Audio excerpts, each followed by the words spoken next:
My wife insisted her male coworker was just a friend, but I discovered his manipulative plan to destroy our marriage. When I found them on a romantic date, I finally realized the truth, but she chose him over me. Now I'm filing for divorce. I don't know what to do anymore. My wife Maisie, 28F, and I, 31M, have been married for 4 years. We met in college and got married right after graduation. Things were good until about 2 years ago when she started this friendship that has been driving me crazy. Maisie works as a marketing coordinator at a tech company downtown. About 2 years back, she started talking about this new coworker named Ryan, 29M, who had just joined her department. At first it was normal workplace stuff. She would mention how he was helping her with projects or how they grabbed lunch together with other colleagues. I didn't think much of it. Then it became daily updates about Ryan. How he brought her coffee that morning. How he stayed late to help her finish a presentation. How he was going through a tough breakup and needed someone to talk to. Ryan this, Ryan that. Every conversation somehow circled back to him. The first red flag was when she started working late more often. She would text me saying she and Ryan were staying behind to work on some urgent project. When I asked about these projects during dinner, she would give vague answers or change the subject. I started noticing she was dressing up more for work too. New blouses, spent more time on her makeup, always made sure her hair looked perfect. 3 months into this friendship, Ryan started texting her outside work hours. She would be on her phone constantly, smiling and typing away.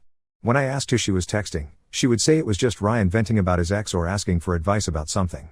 The texting continued during our movie nights, during dinner, even when we were in bed. I tried talking to her about it. I told her I was uncomfortable with how much time she was spending talking to this guy. She got defensive immediately. She said I was being controlling and jealous. She reminded me that she had male friends before and I never had a problem with them. She was right about that part. But those friendships were different. Those guys weren't texting her at 11 p.m. or taking her out for lunch every single day. The situation got worse when Ryan started having what Maisie called emotional emergencies. His grandmother got sick, so Maisie spent her entire Saturday at the hospital with him. His car broke down, so she picked him up from the mechanic and drove him home. His apartment had a water leak, so she helped him find a temporary place to stay and even helped him move his stuff. Every time Ryan had a problem, Maisie dropped everything to help him. I started keeping track without telling her. In 1 month, she canceled 3 of our date nights because Ryan needed her. She missed my birthday dinner because Ryan was having a panic attack about a work presentation. She even left our anniversary celebration early because Ryan called saying he was having a breakdown about his ex. When I brought up these specific incidents, she accused me of keeping score and being petty. She said Ryan was just a friend who was going through a rough patch and needed support. She said I would understand if I knew how sweet and caring he was. She kept emphasizing how he was such a good person and how lucky she was to have a friend like him. The final straw came last month. Maisie announced that Ryan had invited her to go hiking with him on a Saturday. Just the two of them. She said it would be good for Ryan to get some fresh air and exercise after all the stress he had been dealing with. When I said I wanted to come along, she said Ryan specifically wanted it to be just them so he could talk freely about his personal issues. I lost it. I told her that married women don't go on solo hiking trips with male coworkers who are clearly interested in them. She laughed at me. Actually laughed. She said I was being ridiculous and that Ryan wasn't interested in her that way. She said he talks about other women he wants to date and asks her for advice about his dating life. I asked her how she would feel if I had a female coworker who texted me constantly, who I helped with every little problem, who I canceled our plans for, and who I went on solo trips with. She said it was completely different because she trusted me. She said the problem was that I didn't trust her. That night I barely slept.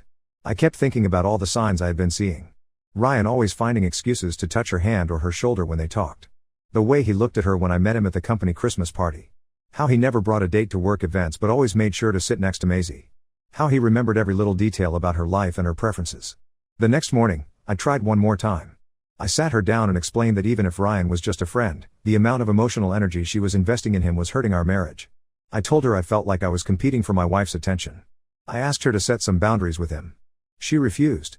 She said she wasn't going to abandon a friend just because her husband was insecure. She said Ryan had been there for her during some difficult times at work and she wasn't going to turn her back on him. She said if I couldn't handle her having male friends, then maybe I needed to work on my own issues. That was 3 weeks ago. Since then, things have gotten even worse. She went on that hiking trip despite my objections. She came home with photos of them at the summit, his arm around her waist. When I asked about the photo, she said he was just being friendly and that I was reading too much into it. 2 days after the hiking trip, Ryan started having another crisis. His lease was up and he was having trouble finding a new apartment. Maisie offered to let him stay in our guest room for a few weeks while he looked for a place. She didn't ask me. She just told me that Ryan would be moving in temporarily. I said absolutely not.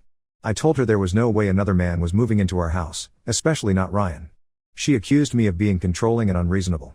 She said Ryan was just a friend who needed help and that any decent person would offer assistance. She said she was embarrassed by my behavior and that Ryan must think I'm a terrible husband. We had the biggest fight of our marriage. She called me jealous, controlling, and insecure. I called her naive and disrespectful. She slept in the guest room that night. The next morning, she told me that if I couldn't accept her friendship with Ryan, then maybe we needed to reconsider our marriage. That was a week ago. Since then, we've barely spoken. She still texts Ryan constantly. She still works late with him. She still prioritizes his needs over our relationship. Yesterday I saw her looking at apartments online. When I asked her about it, she said she was helping Ryan with his search. I don't know what to do anymore. My friends think I should give her an ultimatum. It's either Ryan or me. My brother thinks I should just file for divorce and be done with it. My sister thinks I should try marriage counseling. But here's the thing, I love my wife. I love the woman I married. But I don't recognize the woman she's become. She's so defensive about Ryan that she can't see how her behavior is affecting our marriage. She's so focused on being his savior that she's forgotten about being my wife. I know some people will say I'm being controlling or jealous. Maybe I am. But I also know that if the situation was reversed, if I had a female friend that I texted constantly, helped with everything, and prioritized over my wife, Maisie would lose her mind. I'm at the point where I'm considering moving out for a while. Maybe some space will help her see what she's doing to our marriage. Maybe it won't. Maybe she'll choose Ryan over me. But I can't keep living like this. I can't keep feeling like a stranger in my own marriage. I guess I'm posting this because I need to know if I'm crazy. Am I overreacting? Is this just a friendship that I'm misreading? Or am I right to be concerned about what's happening between my wife and Ryan? Update 1: I never expected my post to get so much attention. Thank you to everyone who commented. A lot of you told me to trust my gut, and unfortunately, you were right. After my original post, things continued to get worse. Maisie found an apartment for Ryan, a nice one-bedroom place about 10 minutes from our house. She helped him move in, spent the entire weekend there setting up his furniture and decorating. She even bought him housewarming gifts, new sheets, kitchen supplies, and a plant for his living room. I finally had enough. Last Monday, I told Maisie we needed to have a serious conversation about our marriage. I explained that her friendship with Ryan was destroying our relationship and that I couldn't continue living like roommates. I asked her to choose between working on our marriage or continuing down this path with Ryan. She chose Ryan. Not in those exact words, but her response made it clear. She said she wasn't going to end a friendship just because I was jealous. She said Ryan was important to her and that I needed to accept that. She said if I couldn't handle her having close male friends, then maybe we weren't compatible anymore. That conversation happened on a Monday night. By Thursday, I had made my decision. I packed a bag and went to stay with my brother Tom. I left Maisie a note saying I needed space to think about our marriage and that I would be staying at Tom's place for a while. She didn't call. She didn't text. Nothing. I spent the weekend at Tom's place, trying to figure out what to do next. Tom and his wife Kate were great. They listened to everything and helped me see that I wasn't crazy or controlling. Kate even said that if Tom had a female friend like Ryan, she would have put a stop to it immediately. On Sunday evening, Kate suggested we go out for dinner at this new Italian place downtown. I really didn't want to go, but Tom and Kate insisted I needed to get out of the house. So we went. The restaurant was busy, and we had to wait for a table. While we were waiting in the lobby area, I saw them. Maisie and Ryan, sitting at a corner table, having what looked like a very intimate dinner. They were holding hands across the table. Maisie was wearing the red dress she wore on our first anniversary. Ryan was feeding her bites of his dessert. I just stood there watching them. Tom noticed and followed my gaze. He started walking toward their table, but I stopped him. I told him I had seen enough and that we should leave. We left without getting dinner. The next morning, I called Maisie. I told her I had seen her with Ryan at the restaurant. She didn't deny it. She didn't even seem embarrassed. She just said they were having dinner because Ryan was celebrating a promotion at work. When I asked about the hand-holding and the intimate behavior, she said I was exaggerating what I saw. I asked her directly if she was having an affair with Ryan. She said no, they were just friends. But then she said something that made everything clear. She said that even if she did have feelings for Ryan, it wouldn't matter because I had already abandoned our marriage by moving out. That's when I knew it was over. I hung up the phone and called a lawyer that same day. I met with him on Wednesday and started the divorce process. I'm not asking for much, just want to split everything fairly and move on with my life. The lawyer told me about something called emotional cheating. He said that what Maisie was doing with Ryan, the constant communication, the emotional intimacy, prioritizing him over her spouse, was a form of infidelity even if they never had sex. He said I had grounds for divorce based on her emotional affair. I moved my stuff out of the house last weekend while Maisie was at work. I left my keys on the kitchen counter along with a copy of the divorce papers. I also left a note explaining that I was filing for divorce and that all future communication should go through my lawyer. Maisie finally called me that night. She was crying and said she couldn't believe I was divorcing her over a friendship. She said she never cheated on me and that I was destroying our marriage over nothing. She begged me to come home so we could work things out. But it was too late. I told her that she had already made her choice when she chose Ryan over our marriage. I told her that I was done competing for my wife's attention and that I deserved better than being the third wheel in my own marriage. She kept saying that Ryan was just a friend and that I was crazy for thinking otherwise. But here's the thing, even if Ryan really was just a friend, she still chose him over me. She still prioritized his needs over our marriage. She still refused to set boundaries when I asked her to. Friend or not, she chose him. I'm staying with Tom and Kate for now while I look for my own place. It's been hard, but I know I made the right decision. My friends and family have been incredibly supportive. Even Maisie's sister called me to say she understood why I was leaving and that she had been worried about Maisie's behavior for months. The divorce should be final in a few months. Maisie can have her friendship with Ryan. Maybe it will turn into something more, maybe it won't. Either way, it's not my problem anymore. I just wish she could have been honest about what was happening instead of making me feel crazy for seeing what was right in front of me. Update 2: A lot has happened since my last update. Some of you have been asking for news, so here it is. The divorce is almost finalized. We're just waiting on the final paperwork from the court. Maisie and I have barely spoken except through our lawyers. She's been staying in our old house, and I found a decent apartment about 20 minutes away from where I work. About a month ago, I got a call from someone I wasn't expecting, Ryan's ex-girlfriend Maya. She had somehow gotten my number from a mutual friend and wanted to meet for coffee. I almost said no, but something made me curious about what she had to say. Maya told me things that made my stomach turn. Apparently, Ryan had been planning to break up Maisie's marriage from the beginning. Maya said that Ryan had seen Maisie at some work function and decided he wanted her. He found out she was married and saw it as a challenge. According to Maya, Ryan had done this before. He had a pattern of pursuing married women by pretending to be their friend first. He would find out what problems they were having in their marriages and then position himself as the supportive friend who understood them better than their husbands. Maya said Ryan used to brag about his techniques.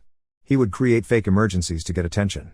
He would remember every detail about the woman's life to seem more caring than her husband. He would gradually increase physical contact and emotional intimacy. He would make the husband look jealous and controlling by pushing boundaries.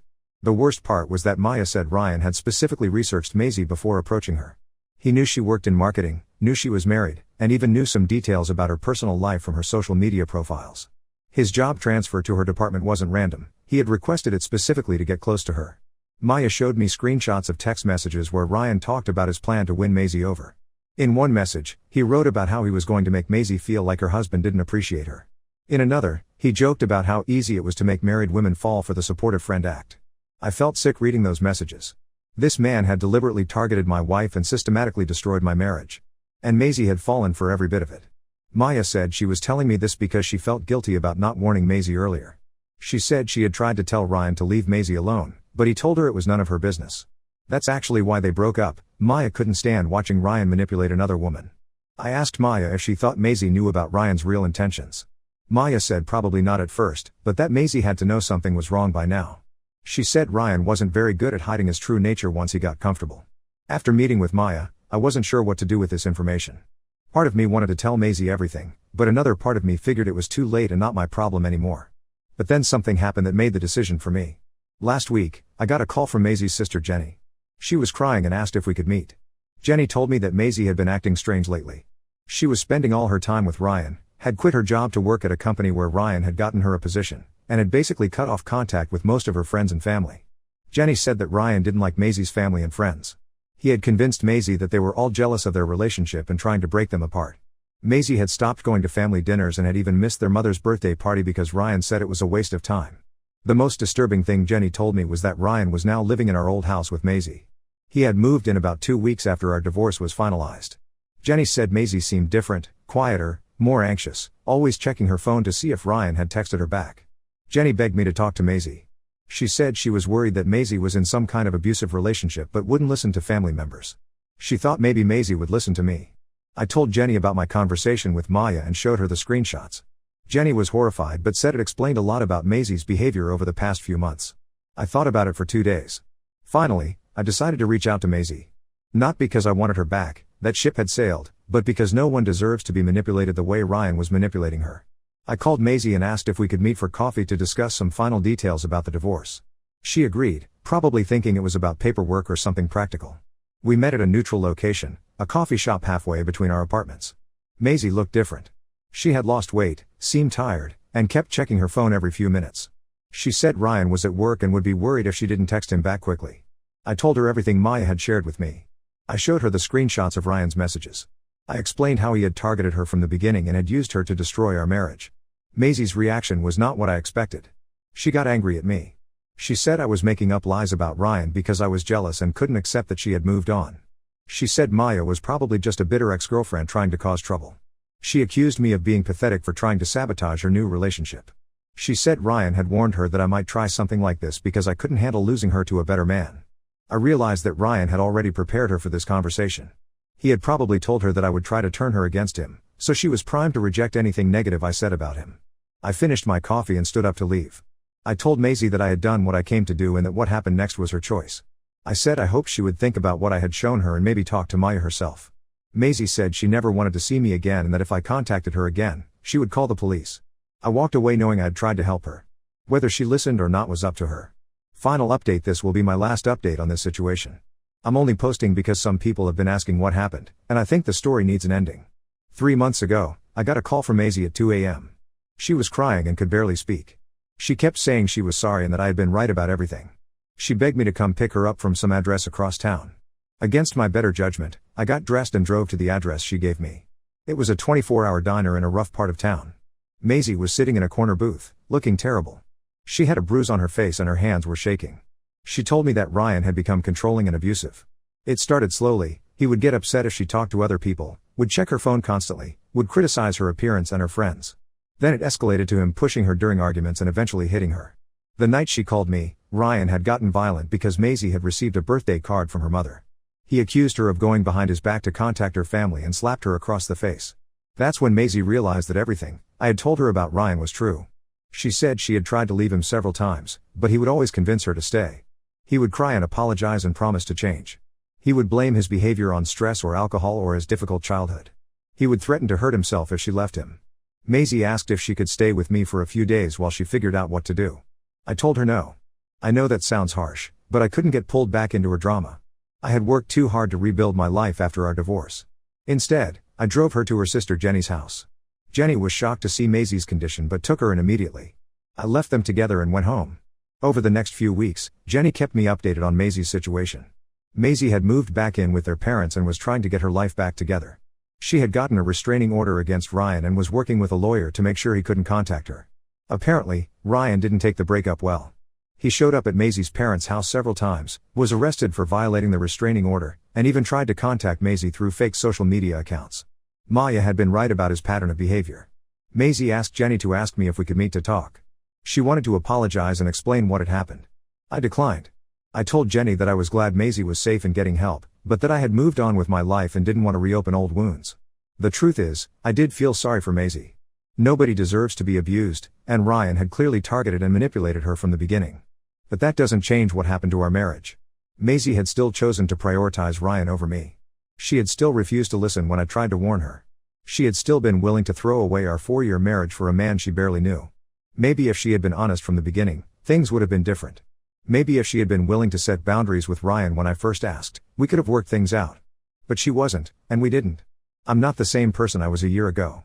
I've learned to trust my instincts and not let people make me feel crazy for noticing obvious red flags. I've learned that sometimes loving someone means walking away when they won't choose you.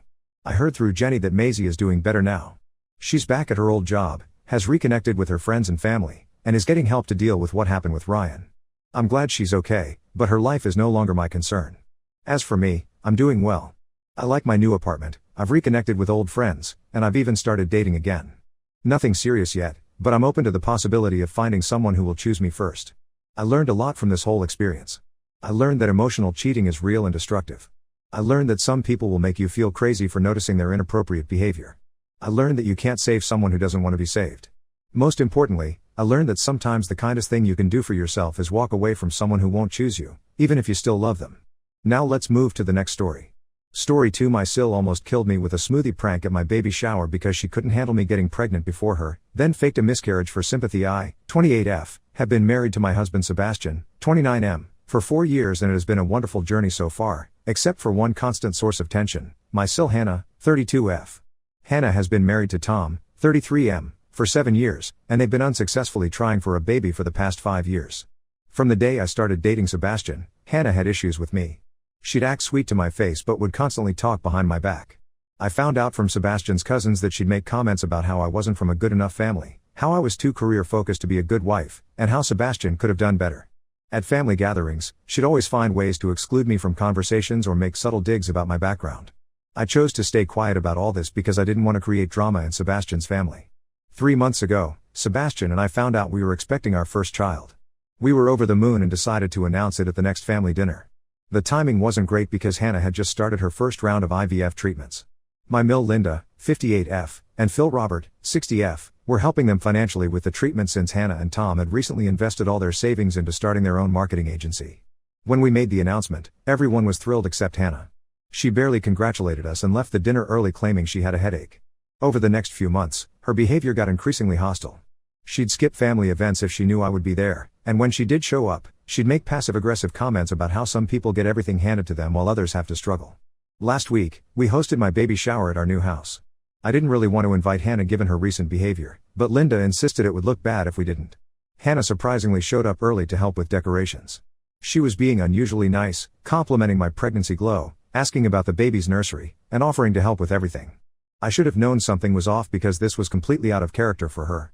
During the party, while I was opening gifts, Hannah came over with a smoothie she said she had made specially for me.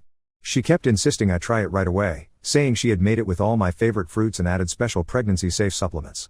I'm severely allergic to strawberries. It's not a mild allergy where I just get hives, but a severe one that can cause anaphylaxis.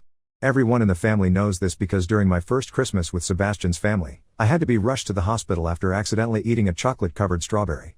I specifically asked Hannah if there were any strawberries in the smoothie. She looked me straight in the eye and said no, that she would never put something I was allergic to in my drink. The smoothie was a dark purple color, so I assumed it was probably mixed berries and trusted her word. I took a few sips while opening more gifts. Within minutes, my throat started feeling scratchy. I recognized the symptoms immediately and tried to get Sebastian's attention, but he was across the room talking to some guests. My throat started closing up rapidly and I couldn't call out anymore. The last thing I remember was knocking over a gift bag as I tried to stand up, and Sebastian screaming for someone to call an ambulance. I woke up in the hospital several hours later.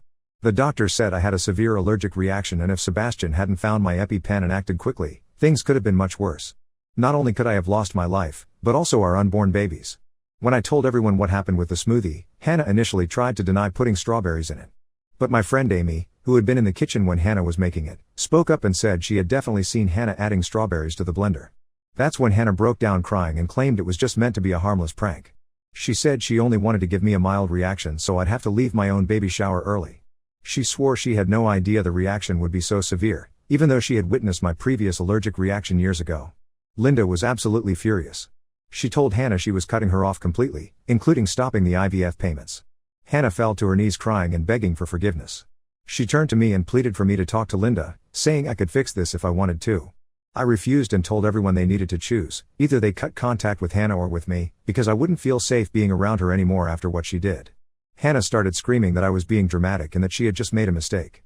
She said I was using this incident to make sure she never got to have a baby. Tom tried to calm her down but she was hysterical. They finally left when Linda threatened to call the police. The family has sided with me, but Hannah's now spreading rumors in the extended family that I orchestrated this whole thing to stop her from having a baby. She's telling people that I've always been jealous of her and that I'm manipulating her parents against her. Some of Tom's family members have been sending me nasty messages saying I destroyed Hannah's only chance at motherhood. Sebastian is furious and wants to press charges, but I'm not sure if I want to deal with the stress of a legal battle while pregnant. Linda and Robert are standing firm with their decision to cut Hannah off, but I can see how much this is hurting them. They keep saying they failed as parents somehow. AITA for making the family choose between me and Hannah? Sometimes I wonder if I should have just accepted her apology and moved on, but then I remember how she deliberately put my life and my baby's life at risk just because she was jealous. Update 1 first, I want to thank everyone for their supportive comments on my original post. The overwhelming consensus was that I wasn't wrong for setting this boundary, which helped me stay firm in my decision despite everything that's happened since then. These past 2 weeks have been absolute chaos. Hannah has escalated her behavior in ways I never thought possible. She's been sending lengthy, rambling emails to everyone in the family, not just her parents and Sebastian, but also to all the aunts, uncles, cousins, and even to my parents. In these emails, she claims she's been seeing a counselor who helped her uncover the truth about our relationship. According to Hannah's new version of events, I've been systematically manipulating everyone against her from the day I met Sebastian. She wrote that I deliberately pursued Sebastian because I knew he was her favorite brother. He's her only brother, by the way, and I wanted to hurt her by taking him away. She claims I've been copying her life, from the way I dressed to the way I decorated my house, all to make her feel inferior. The most bizarre accusation was that I deliberately got pregnant before her to steal her thunder because I somehow knew she was starting IVF. She wrote that she had overheard me on the phone months ago, plotting with someone to get pregnant before her. This is completely absurd because our pregnancy wasn't even planned. We had actually been planning to wait another year. But here's where things get really complicated. Yesterday, Hannah sent everyone, including my entire extended family, copies of medical records showing that her last round of IVF had actually been successful.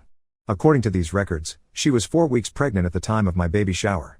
She claims she lost the pregnancy due to the stress of being cut off from her family, and she's blaming me for her miscarriage. This news hit Linda especially hard. She spent the entire day crying, feeling guilty about withdrawing support during Hannah's pregnancy. Tom's family has been absolutely vicious since finding out about the miscarriage. His mother called Linda at 3 a.m. last night, screaming that she and Robert had killed their grandchild by choosing me over their own daughter. The situation at Sebastian and Hannah's workplace has also become unbearable. They both work for the same large marketing firm, though in different departments. Hannah has been telling colleagues that I forced her to make me the smoothie and then faked an allergic reaction to get attention. She's saying I planted the idea of strawberries in Amy's head, and that's why Amy claimed to have seen her add them to the blender. The rumors got so bad that Sebastian had to report her to HR. He submitted my hospital records and Amy's written statement about what she witnessed. Hannah is now on administrative leave pending an investigation, which has only made her more furious. She's convinced this is further proof of my manipulation, that I somehow influenced Sebastian to report her to destroy her career. Tom contacted Sebastian yesterday, and their conversation was concerning. According to Tom, Hannah hasn't been sleeping or eating properly since being cut off from the family. She spends hours writing those long emails and has covered an entire wall of their home office with photos and sticky notes, trying to prove how I've been manipulating everyone. Tom said he's becoming increasingly worried about her mental state but doesn't know what to do. Linda and Robert are standing firm with their decision, but I can see how much this is affecting them. Linda confided in me that she keeps having nightmares about Hannah's miscarriage. Robert, who's usually very stoic, broke down yesterday while looking at Hannah's baby pictures. They've started seeing a grief counselor to help them process everything. Sebastian has been my rock through all of this, but I know it's taking a toll on him too. He had to watch his childhood videos for a case he's working on, and he ended up crying for hours seeing Hannah in them. He says he doesn't recognize who his sister has become. The extended family is now split into 2 camps. My side of the family and most of Sebastian's relatives understand why Hannah was cut off. Attempting to trigger a potentially fatal allergic reaction isn't something that can be brushed off as a prank. But Tom's family and a few of Hannah's cousins believe I'm the villain who destroyed a family and caused a miscarriage. Hannah's latest move was to create a private Facebook group called Truth About my name, where she's been posting evidence of my manipulation. Someone showed me screenshots, and it's disturbing. She's analyzed years of my social media posts, pointing out times when I bought similar clothes to her or visited restaurants she likes, claiming this proves I've been trying to steal her identity. My doctor is concerned about how this stress might affect my pregnancy. My blood pressure has been elevated at my last 2 checkups, and she's warned me that I need to find ways to reduce stress. Sebastian and I are considering moving to a different city where his company has an office, just to get some distance from all this drama. I keep wondering if Hannah's behavior is solely due to her fertility struggles, or if there were signs of these issues before that everyone missed. Linda mentioned that Hannah had similar obsessive episodes in high school when she felt someone had wronged her, but nothing to this extent. The hardest part is knowing that this situation is probably going to get worse before it gets better. Tom seems to be reaching his breaking point, the workplace investigation is ongoing, and Hannah shows no signs of accepting responsibility for her actions. I'm trying to focus on staying healthy for my baby, but it's difficult when new accusations and drama seem to surface every day. I never wanted any of this. All I wanted was to feel safe during my pregnancy and to have healthy boundaries with someone who deliberately put my life at risk. I didn't expect it to spiral into this level of chaos and family division. Update 2: Just when I thought this situation couldn't get any more twisted, something came to light that changes everything. My best friend Lisa works as a nurse at the fertility clinic where Hannah was getting her IVF treatments. She knew she could lose her job for sharing this information, but she felt morally obligated to tell us what she discovered. According to Lisa, Hannah hadn't actually been receiving IVF treatments for the past 3 months. The clinic had suspended her treatment program because she failed their mandatory psychological evaluation. The doctor was deeply concerned about her obsessive behavior and particularly worried about her hostile attitudes toward pregnant women. During her evaluation, Hannah had apparently expressed concerning views about how she deserved to be pregnant more than other women because she had been trying longer. The real shock came when Lisa revealed that Hannah had been lying about the total cost of the treatments to her parents. She had convinced Linda and Robert that each round cost significantly more than it actually did. After doing some calculations, Linda realized she had given Hannah nearly $50,000 for treatments that never happened. All that money had actually been funneled into Hannah and Tom's struggling marketing agency. The medical records Hannah shared about her supposed miscarriage? They were manipulated. Lisa confirmed that Hannah hadn't been pregnant at all. She hadn't even been receiving treatments when she claimed to have conceived. The documents she sent to everyone were cleverly edited versions of her previous medical records. Tom had no idea about any of this. He truly believed they were still actively trying through IVF. Hannah had been telling him that they had to keep the treatments private because stress from family involvement could affect their success. She even made him promise not to discuss it with anyone, including his own parents. The workplace investigation revealed more disturbing information. HR discovered that Hannah had been using company resources to create those fake medical documents. She had been staying late at work, using the office computers to edit PDFs and access medical record templates. They found dozens of drafts in her work computer's recycle bin. When Linda confronted Hannah about all this, she tried to claim that the fertility clinic was trying to cover up their mistakes. She created an elaborate conspiracy theory about how the clinic had lost her embryos and was now trying to discredit her to avoid a lawsuit. But when Linda threatened to report the clinic to the medical board, Hannah finally broke down and admitted everything. The confession was ugly. Hannah revealed that she had stopped believing she could get pregnant naturally about a year ago. She said she couldn't bear the thought of me having a baby before her, so she had been pretending to still be trying while using her parents' money to save her failing business.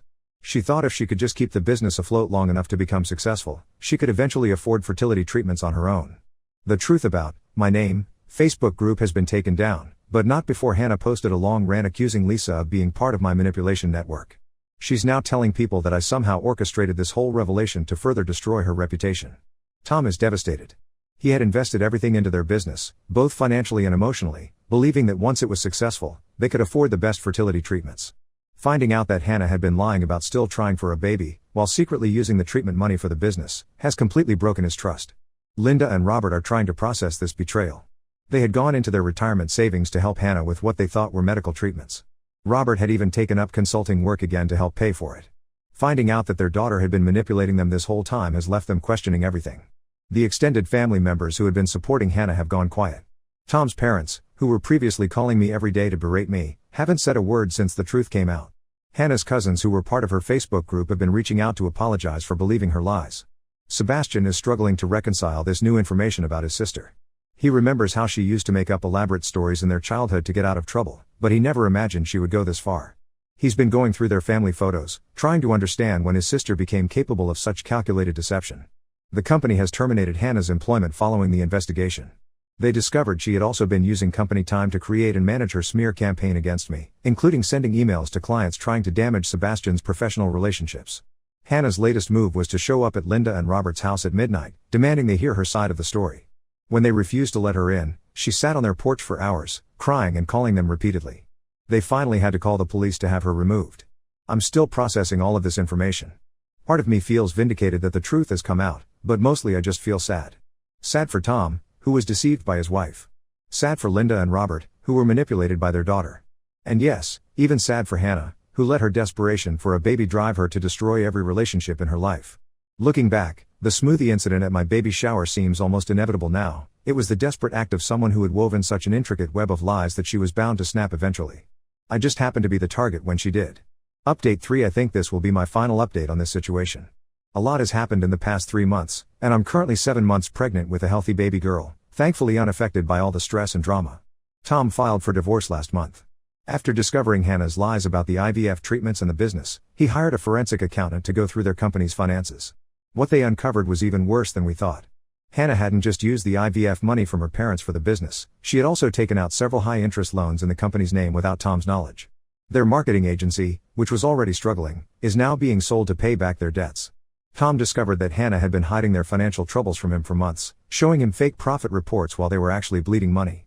The forensic accountant found that she had been moving money between accounts to create the illusion of business success. Hannah had a complete breakdown when Tom served her with divorce papers. She showed up at our new house. We had moved, but she somehow got our address, at 3 a.m., completely hysterical. She was crying about how she couldn't lose everything, her baby dreams, her business, her husband, and her family all at once. When we wouldn't let her in, she sat in her car outside our house for hours, alternating between crying and screaming. We had to call the police, and they ended up taking her to a mental health facility for evaluation. She's been admitted for what the doctors are calling a severe mental health crisis. According to Tom, who is still listed as her emergency contact, the doctors diagnosed her with several underlying mental health conditions that had gone untreated for years. Linda and Robert still won't speak to Hannah, even though I've told them multiple times that I wouldn't mind if they reconciled with her. They say this isn't just about what she did to me anymore, it's about the years of manipulation and lies. They're in therapy trying to process everything, and their therapist advised them not to make any decisions about reconnecting with Hannah until they've worked through their own trauma. Sebastian and I have settled into our new city, about 3 hours away from his family. The distance has been good for us. I've finally been able to focus on my pregnancy without constant stress. Sebastian's company was understanding about the transfer once they learned about the situation, especially since Hannah had started showing up at his office after losing her job. Tom reached out to us last week to apologize again. He's selling their house and moving across the country for a fresh start. He shared something disturbing. He found Hannah's journals while packing up their home office. They revealed that she had been planning the smoothie incident for weeks. She had actually researched allergic reactions and calculated how much strawberry to add to cause distress without being lethal. The premeditation makes the whole thing even more chilling. The extended family has completely shifted their stance. Tom's parents, who were originally some of my harshest critics, sent me a long apology letter. They admitted they had enabled Hannah's behavior over the years by always believing her version of events without question. They're now in family therapy with Tom, trying to understand how they missed the signs of Hannah's declining mental health. Linda and Robert have been our biggest supporters through all of this. They've already converted their home office into a nursery for when we visit with the baby. Robert retired from his consulting work, saying he wants to focus on being a grandfather instead of earning money for treatments that were never real. As for Hannah, she's still in the mental health facility. Her doctors say she needs long-term treatment, and for now, that seems like the best place for her. The facility has a strict communication policy, so she can't continue her smear campaign or harass anyone. I sometimes think about how differently things might have turned out if Hannah had gotten help years ago when she first started struggling with infertility. But I can't dwell on what-ifs. Sebastian and I are focusing on preparing for our daughter's arrival, and I'm grateful to have such supportive in-laws who chose truth and accountability over blind family loyalty. The whole experience has taught me that sometimes the hardest boundaries to set are the most necessary ones. While I never wanted things to end this way, I know that standing firm against Hannah's behavior was the right thing to do, not just for me and my baby, but ultimately for Hannah too, since it finally got her the help she needs.